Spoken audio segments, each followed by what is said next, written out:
नमस्कार साथियों, कुछ बात करें यूट्यूब चैनल पर एक बार फिर आपका बहुत बहुत स्वागत है।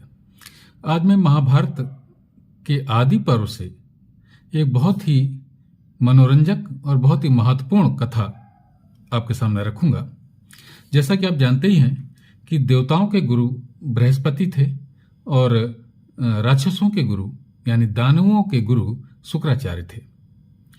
जब भी देवताओं और राक्षसों में युद्ध होता था तो जो राक्षस मर जाते थे उन्हें उनके गुरु शुक्राचार्य अपनी संजीवनी विद्या से जीवित कर देते थे। तो जो ये देवता थे ये बहुत परेशान थे कि आखिर इस तरीके से हम राक्षसों को कैसे हराएंगे, कैसे उन पर विजय प्राप्त करेंगे, क्योंकि जो शुक्राचार्य के पास में ये विद्या थी संजीवनी विद्या, इससे देवता पार नहीं पा रहे थे। इसलिए देवता अपने गुरु बृहस्पति के पुत्र कच्छ के पास गए और कच्छ से कहा कि तुम जाकर के शुक्राचार्य के शिष्य बन जाओ और उनसे इस विद्या को सीखो। बृहस्पति का जो पुत्र था उसका कच्छ नाम था और वो बड़ा सुशील और गुणवान था। तो कच्छ शुक्राचार्य के पास में गया और उसने कोई कपट नहीं किया शुक्राचार्य से, और उसने सीधे सीधे कहा कि मैं बृहस्पति जी का पुत्र हूं, मेरा नाम कच्छ है और मैं आपका शिष्य बनना चाहता हूं और आपकी आज्ञा के अनुसार अपना जीवन यापन करना चाहता हूं। आपसे कई तमाम जो विद्याएं हैं उनको मैं प्राप्त करना चाहता हूं। उस समय की नैतिकता देखिए, शुक्राचार्य जानते थे कि ये हमारे विरोधी यानी बृहस्पति का पुत्र है, इसके बावजूद भी उन्होंने उसका सत्कार किया, आदर किया और उसको बोला कि मैं तुम्हारा आदर करके तुम्हारे पिता का आदर कर रहा हूं और मैं तुम्हें विद्याएं सिखाऊंगा, मैं तुम्हारा जो तुम मेरा शिष्य बनना चाहते हो वो तुम्हें मैं अपना शिष्य बनाऊंगा। इस तरीके से जो कच्छ है वो शुक्राचार्य जी का शिष्य बन गया। एक दिन जब दानवों को यानी असुरों को पता चला कि ये इस बृहस्पति का पुत्र है और ये हमारे गुरु जी से संजीवनी विद्या सीखने आया है, तो जब वो कच्छ जंगल में गाय चराने गया था तो दानवों ने कच्छ का वध कर दिया, उसके टुकड़े टुकड़े कर दिए और कुत्ते और सियारों को खिला दिया। जब शाम को कच्छ वापस नहीं आया तो जो शुक्राचार्य की पुत्री थी उसने अपने पिताजी से कहा कि कच्छ वापस नहीं आया है, कहीं उसका वध तो नहीं कर दिया शत्रुओं ने। तो शुक्राचार्य ने अपने ज्ञान से ये पता लगाया कि उसका तो वध हो गया है, तो उन्होंने अपनी संजीवनी विद्या से उसे जीवित कर दिया और वापस आ गया। वो जब वो वापस आ गया तो दानवों ने देखा कि ये तो वापस आ गया, गुरुजी ने इसको जीवित कर दिया है। तो वो एक दिन और जब वो गायों को चरा रहा था जंगल में तो उन्होंने उसको कच्छ को राक्षसों ने फिर मार दिया और उसका चूर्ण बना करके समुद्र में मिला दिया। शाम को जब फिर नहीं आया कच्छ तो शुक्राचार्य की जो पुत्री थी, देवयानी नाम था उसका, उसने फिर कहा अपने पिता से यानी शुक्राचार्य जी से कि कच्छ तो आज भी वापस नहीं आया, कहीं फिर तो उसे राक्षसों ने या किसी और ने मार तो नहीं दिया। तो शुक्राचार्य ने फिर अपनी संजीवनी विद्या का उपयोग किया और उन्हें पता चला उसका वध हो गया है, तो संजीवनी विद्या के द्वारा उसे फिर जीवित कर दिया। इस तरीके से ये 2 बार हुआ जब कच्छ को मारा गया। हालांकि फिर तीसरी बार भी मारा दानवों ने।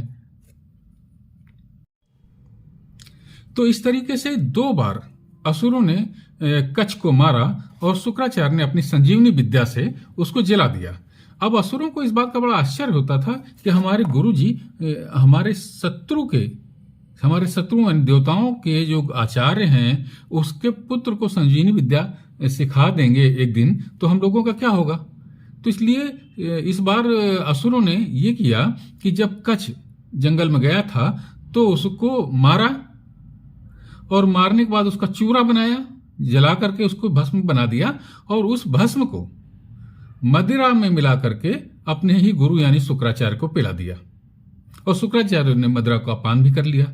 अब आप सोचिए कि इतने महान व्यक्ति शुक्राचार्य जो इतनी बड़ी विद्या के ज्ञाता थे, इतने बड़े आचार्य थे, ऋषि थे, वे मदिरा पी गए। यानी कि शुक्राचार्य को मदिरा पीने में कोई परहेज नहीं था, यानी वो मदिरा पीते थे, तभी तो असुरों ने उनको मदिरा में मिला करके उसको पिला दिया। ये एक अवगुण शुक्राचार्य में था और इस अवगुण के कारण वो अपने शिष्य को ही पी गए अपने अंदर। ये यहाँ पर एक पॉइंट बनता है इस कथा का। तो जब शुक्राचार्य अपने ही शिष्य को पी गए, और शिष्य तो यानी कि मर गया था, उसको जला दिया था असुरों ने, तो जब शाम को वो नहीं लौटा कच्छ, तो उनकी पुत्री ने कहा कि शुक्राचार्य से, पिताजी कच्छ तो आज भी नहीं लौटा, लगता है उसको फिर मार दिया इन लोगों ने। तो शुक्राचार्य ने अपनी संजीवनी विद्या का प्रयोग किया, और प्रयोग करने के बाद में उन्होंने आवाज दी कि कच्छ तुम कहाँ हो। तो कच्छ तो उस मदिरा में घुल करके अपने ही गुरु के पेट में पहुंच चुका था।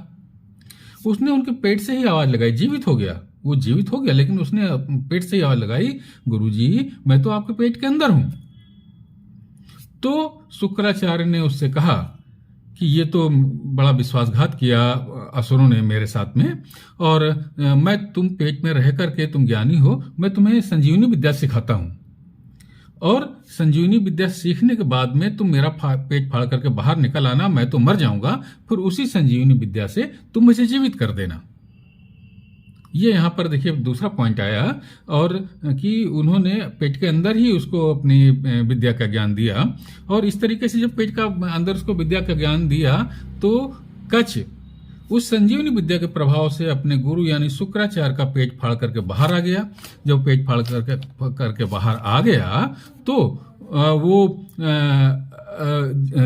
उसके गुरु यानी शुक्राचार्य तो मर गए। शुक्राचार्य के वो बाहर आ गया, फिर उसने संजीवनी विद्या, चूंकि वो जान गया था, तो उसने फिर शुक्राचार्य को जीवित कर दिया। ये कहानी हुई। अब शुक्राचार्य मदिरा पी ली थी, इस कारण वो अपने शिष्य को भी मदिरा के साथ में पी गए थे। इसका उन्हें बड़ा पश्चाताप था, और उन्होंने क्या कहा, ये महाभारत के उस अंश में आप देखिए। पहले ये देखिए साथियों, ये आदि पर्व है, महाभारत के प्रथम खंड का आदि पर्व। इसका ये 240 नंबर पृष्ठ है, और इसमें ये शुक्राचार्य क्या कहते हैं कि मदिरा पान के प्रति उनके मन में क्रोध और घृणा का भाव जाग उठा, और उन्होंने ब्राह्मणों का हित करने की इच्छा से स्वयं इस प्रकार की घोषणा की, आज से इस जगत का जो कोई भी मंद बुद्धि ब्राह्मण अज्ञान से मदिरापान करेगा, वह धर्म से भ्रष्ट हो ब्रह्म हत्या के पाप का भागी होगा, तथा इस लोक और परलोक दोनों में निंदित होगा। यानी कि मदिरा पी करके वो कितना पश्चाताप कर रहे थे, कितना शोक कर रहे थे। बात यहाँ ब्राह्मणों की है। जो ब्राह्मण मतलब जो बुद्धिमान व्यक्ति होगा, कोई जाति विशेष का मतलब नहीं है। तो अगर कोई भी मंदबुद्धि ब्राह्मण मदिरापान करेगा, वो धर्म से भ्रष्ट हो ब्रह्म हत्या के पाप का भागी होगा, तथा इस लोक और परलोक दोनों में वह निंदित होगा। तो देखा साथियों आपने मदिरा पान का प्रभाव, कि यानी शुक्राचार्य जैसा महान ऋषि, महान आचार्य, जो राक्षसों का गुरु था, वो भी मदिरा पान करने के बाद अपने मस्तिष्क को नियंत्रित नहीं रख सका। है ना मनोरंजक कहानी। यानी कि मदिरा पान को निंदनीय बताने के लिए कितनी सुंदर कथा का सृजन महाभारत में किया गया है। महाभारत बहुत ही महान ग्रंथ है साथियों। सनातन धर्मियों का यह परम सौभाग्य है, भारत में रहने वाले प्रत्येक व्यक्ति का परम सौभाग्य है कि महाभारत जैसा महान ग्रंथ उसे उपलब्ध है। इसके प्रति आदर सम्मान रखना चाहिए, और इसका अध्ययन अवश्य करना चाहिए। आज की इस चर्चा में बस इतना ही। कल किसी और मुद्दे पर मैं आपसे बात करूंगा। तब तक के लिए जय हिंद, वंदे मातरम।